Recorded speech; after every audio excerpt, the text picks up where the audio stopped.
Cuando pensamos en la destrucción de Jerusalén en el año 70 después de Cristo, la mayoría imagina directamente las murallas cayendo, el templo ardiendo y las legiones romanas marchando como un monstruo imparable. Pero la historia empieza antes, mucho antes. Y empieza curiosamente con un éxodo silencioso, casi invisible, que cambió el destino de miles de vidas, la huida de los cristianos de Jerusalén. Entre los años 66 y 67 después de Cristo, algo extraño sucedía en la Ciudad Santa. Familias enteras de seguidores de Jesús recogían lo poco que podían cargar y se marchaban. ¿Por qué? ¿Qué vieron que los demás no vieron? El historiador Eusebio de Cesarea, escribiendo siglos después en su Historia Eclesiástica, dejó registro de este movimiento casi profético. Los cristianos huyeron a Pella, una ciudad en las montañas de la actual Jordania. Y aquí está lo fascinante: Jerusalén no parecía estar en peligro en ese momento, en todo lo contrario. Era un lugar vibrante, rebosante de peregrinos, comercio, riqueza. El templo reconstruido por Herodes brillaba como un sol artificial en la colina, con piedras de mármol blanco y adornos bañados en oro. A kilómetros de distancia,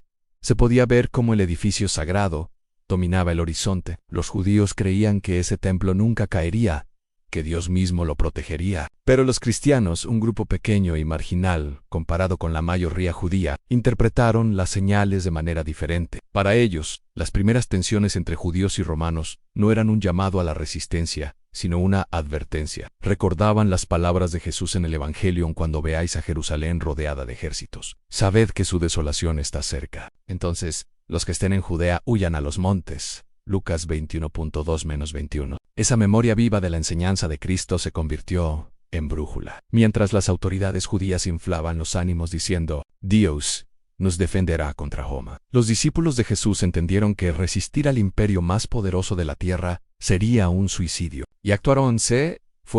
Aquí vemos un principio que atraviesa la historia humana. A veces las minorías leen mejor las señales que las mayorías, no porque tengan más poder, sino porque tienen otra perspectiva. Los cristianos no buscaban defender muros, buscaban obedecer una palabra profética. Eusebio dice que prácticamente ningún cristiano quedó en Jerusalén cuando Tito, el hijo del emperador Vespasiano, llegó con sus legiones en ninguno, y eso explica por qué. Mientras más de 1.1000 judíos murieron en el asedio según Josefo, la comunidad cristiana sobrevivió intacta. Esa decisión marcó también un punto de no retorno en la historia de la fe. El cristianismo se despegaba del judaísmo no solo en teología, sino físicamente, geográficamente, en carne y hueso. El camino de los seguidores de Jesús se separaba de la matriz judía, y ya nunca volverían a reunirse. Imagina el contraste: mientras las murallas aún estaban en pie, mientras el templo resplandecía, los cristianos eran vistos como locos, que abandonaban la ciudad más protegida del mundo. Pero 3 años después, cuando todo ardía, esa misma decisión se entendió como providencial. Lo impactante es que este patrón se repite a lo largo de la historia. Los que escuchan señales antes de tiempo suelen parecer ridículos, hasta que las señales se cumplen. Y aquí entra un personaje central en nuestro relato: en Tito Flavio. Joven, apenas 30 años, hijo del emperador Vespasiano, recibe la misión de su vida en destruir Jerusalén. Lo que para muchos parecía imposible, derrumbar la ciudad más fortificada del Oriente Medio, se convirtió en la prueba de fuego para el heredero del imperio. Pero antes de que los primeros arietes golpearan las murallas, antes de que el humo del templo cubriera el cielo, ya había sucedido lo más importante en la división espiritual de los caminos. Los cristianos estaban fuera, los judíos dentro, preparándose para un enfrentamiento que creían divinamente asegurado.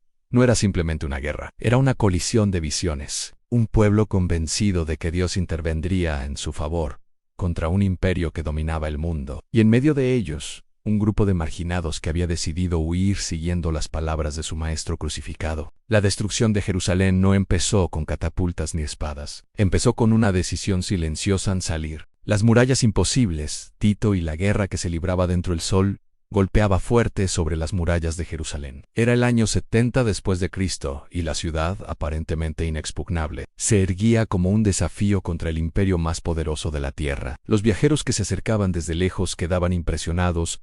3 líneas de murallas rodeaban la capital. La primera, con sus enormes piedras encajadas como si fueran obra de gigantes. La segunda, aún más reforzada. Y la tercera, que protegía el monte del templo, parecía un baluarte celestial. Josefo, el historiador judío que terminó escribiendo para Roma, decía que quien miraba aquellas defensas pensaba que Jerusalén no podía caer jamás. Y no era exageración. Cada muralla estaba diseñada para resistir años de asedio, y cada puerta podía cerrarse como un puño de hierro. Pero las murallas, tan firmes por fuera, escondían dentro un secreto mortal.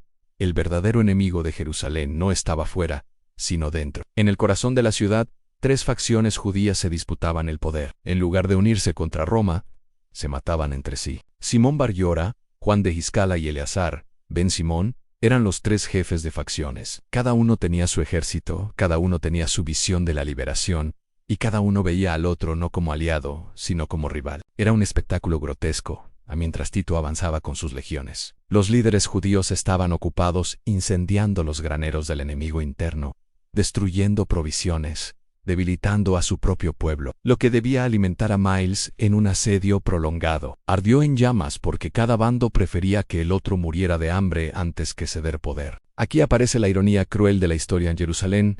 Cayó más por la división interna que por la fuerza de Roma. Tito, al mando de 4 legiones, más de 60.0 hombres entrenados y armados con máquinas de guerra, acampó frente a las murallas. El emperador Vespasiano le había dado la orden a arrasar la ciudad y dar al mundo un mensaje. Roma no podía permitirse que un pequeño pueblo rebelde inspirara más levantamientos. La estrategia de Tito fue paciente. No lanzó a sus hombres de inmediato contra los muros. Sabía que una ciudad amurallada podía resistir meses o incluso años. En lugar de eso, rodeó Jerusalén, cortó rutas de suministro y esperó. Era una trampa lenta diseñada para que el hambre hiciera lo que las espadas no podían. Pero dentro de Jerusalén, el hambre llegó mucho antes de lo esperado. No porque Tito hubiera cortado las rutas, aunque lo hizo, sino porque los propios judíos habían destruido sus reservas en medio de la guerra civil interna. El templo, que debía ser lugar de oración, se convirtió en un campo de batalla. Las piedras sagradas se mancharon de sangre. Los atrios fueron trincheras, y el humo de los sacrificios se mezclaba con el humo de los incendios provocados por las facciones. Mientras tanto, Tito observaba. Veía desde su campamento cómo los enemigos de Roma se destruían entre sí, y esa visión le daba calma. El imperio solo tenía que esperar. Josifo, que había sido prisionero y luego intérprete de los romanos, escribió que nunca había visto algo tan desgarrador. El pueblo de Dios, elegido para hacer luz a las naciones, se había convertido en una llama que se consumía a sí misma. Aquí la enseñanza es brutal. Ninguna muralla puede proteger un corazón dividido. Jerusalén tenía las mejores defensas del mundo antiguo, pero estaba rota por dentro. Y esa rotura fue el golpe más certero que Roma pudo haber recibido, sin siquiera levantar una espada. En este punto, el relato adquiere un tono casi apocalíptico. Los cristianos que ya estaban en Pella miraban a la distancia. Ellos habían interpretado correctamente las palabras de Jesús: un reino dividido contra sí mismo no puede permanecer. Marcos 3:24. Jerusalén estaba viviendo esa profecía en carne propia, y mientras las murallas aún se mantenían firmes, una pregunta flotaba en el aire: ¿sería suficiente la fuerza romana para derribar lo que parecía eterno? ¿O la ciudad se consumiría sola antes de que el primer ariete tocara sus puertas? La tragedia apenas comenzaba. El hambre, la profecía y la ciudad que se desangraba. El aire en Jerusalén ya no olía a incienso ni a pan recién horneado. Olía a humo, a hierro caliente y a cadáveres que se amontonaban en las calles estrechas. El asedio había transformado la ciudad santa en una prisión de piedra, y lo más aterrador no eran las catapultas romanas ni los arietes que golpeaban las murallas,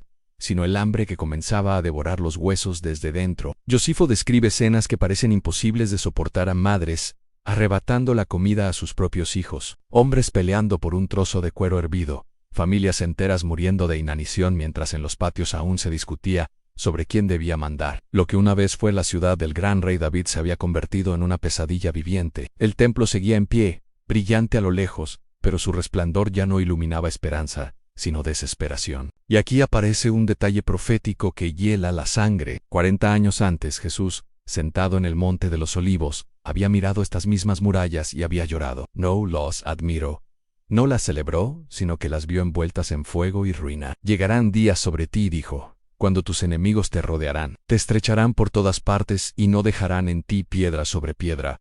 Lucas de Zenobi 43-44. Esa visión que parecía exagerada, imposible de creer para los orgullosos habitantes de Jerusalén, ahora se cumplía con precisión quirúrgica. El cerco de Tito era exactamente lo que Jesús había anticipado, una red que se cerraba como un lazo de hierro alrededor de la ciudad. Y aún más en Mateo 24, el maestro había advertido que habría hambre, tribulación y sufrimiento como nunca antes se había visto. Quienes lo escucharon y obedecieron huyeron a Pella antes de que fuera demasiado tarde. Pero los que se aferraron a su falsa seguridad dentro de las murallas estaban viviendo la tragedia en carne propia. Las historias que recoge Josefo parecen salidas de una pesadilla. Familias escondiendo las últimas migajas de grano bajo las tablas del suelo, mientras los soldados de las facciones internas registraban casa por casa, torturando a los habitantes para sacarles un puñado de trigo. El hambre había convertido al pueblo en lobos desesperados, capaces de arrancar la comida de la boca de sus propios hijos. Una de las escenas más desgarradoras fue la de una mujer llamada María de Betorón. Según Josefo, el hambre la llevó a un acto impensable: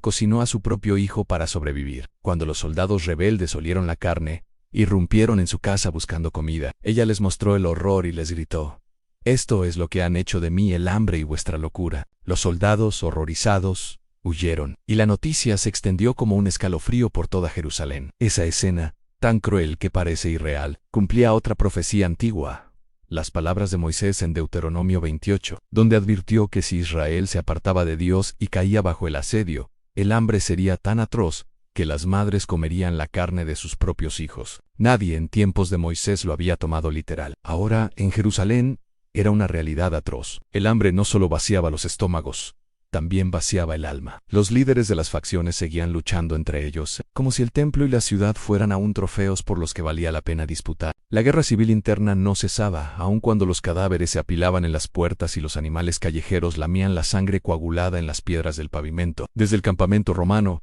Tito contemplaba la escena con una mezcla de paciencia y horror. No podía creer que un pueblo entero eligiera la autodestrucción antes que la unidad. Sus consejeros le decían que el hambre y el fuego de las luchas internas estaban haciendo el trabajo por ellos, y tenían razón en cada día que pasaba. Las murallas seguían en pie, pero la ciudad estaba más débil, más vacía, más cerca del colapso. El clímax espiritual de este momento es desgarrador. La ciudad de Dios, que debía ser luz para las naciones, se había convertido en un espectáculo de juicio. Lo que Jesús había dicho en Lucas 21: «Cuando veáis a Jerusalén rodeada de ejércitos, sabed que su desolación ha llegado».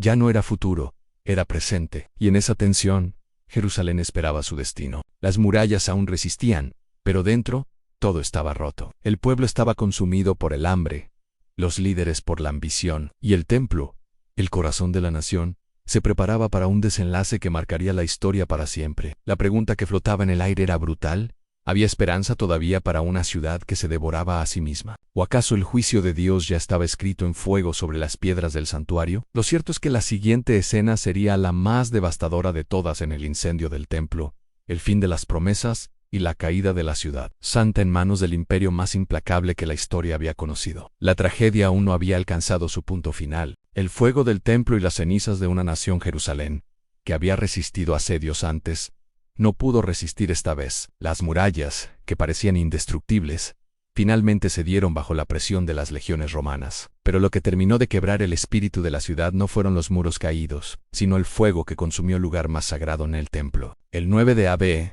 la misma fecha en que siglos antes había caído el primer templo en tiempos de Babilonia, el segundo templo ardió en llamas. Roma no lo había planeado para esa fecha exacta, pero la coincidencia parecía escrita por una mano invisible. El cielo se tiñó de rojo, y el humo que se elevaba podía verse a kilómetros de distancia. Josefo cuenta que Tito había querido preservar el templo como trofeo, pero sus soldados, enardecidos, lo incendiaron en medio del combate. El oro del santuario se derritió con el calor, escurriéndose entre las grietas de las piedras. Luego los soldados derribaron piedra tras piedra para arrancar el metal precioso, cumpliendo así, al pie de la letra, las palabras de Jesús: «No quedará piedra sobre piedra que no sea derribada». Mateo 24:2. La caída del templo no fue solo la pérdida de un edificio. Fue el fin de una era. Sin altar, sin sacrificio, sin sacerdocio, la religión judía quedó transformada para siempre. Lo que para muchos era el centro del universo espiritual, ahora se reducía a cenizas, y el pueblo, disperso, iniciaba un exilio que duraría siglos. Los sobrevivientes fueron encadenados y llevados a Roma como esclavos. Otros fueron asesinados en masa. La sangre corría por las calles, mezclada con el agua de los estanques. Jerusalén, la ciudad de David, se convirtió en ruina, en un recuerdo desolado. Los cristianos que habían huido a Pella, obedeciendo las palabras de Jesús, comprendieron que no se trataba solo de un desastre militar. Era una señal profética. El juicio había llegado sobre la ciudad que no reconoció al Mesías cuando lo tuvo frente a sus ojos. Pero aquí es donde la tragedia se convierte también en enseñanza para nosotros. La caída de Jerusalén no es solo historia antigua, es advertencia viva. Una ciudad que confiaba en sus murallas más que en Dios. Un pueblo dividido por el poder mientras ignoraba la voz del que traía la paz. Una nación que tuvo en sus manos la esperanza eterna y la dejó pasar. El eco de esas ruinas aún habla. A ningún imperio es eterno, ningún muro puede salvar a un corazón dividido. Ninguna tradición religiosa puede reemplazar la obediencia a la voz de Dios. Y aquí entra la llamada más urgente en Jesús. No solo anunció el fin de Jerusalén, también habló del fin de los tiempos. Lo que ocurrió en el año 70 fue una sombra, un anticipo de lo que vendrá sobre el mundo entero. Si en aquel entonces unos pocos creyeron sus palabras y se salvaron huyendo a Pella, hoy también solo los que escuchan su voz estarán preparados cuando llegue el verdadero final. El templo quedó, pero un nuevo templo se levantó, no hecho de piedra, sino de carne y espíritu. Cristo mismo es ese templo eterno.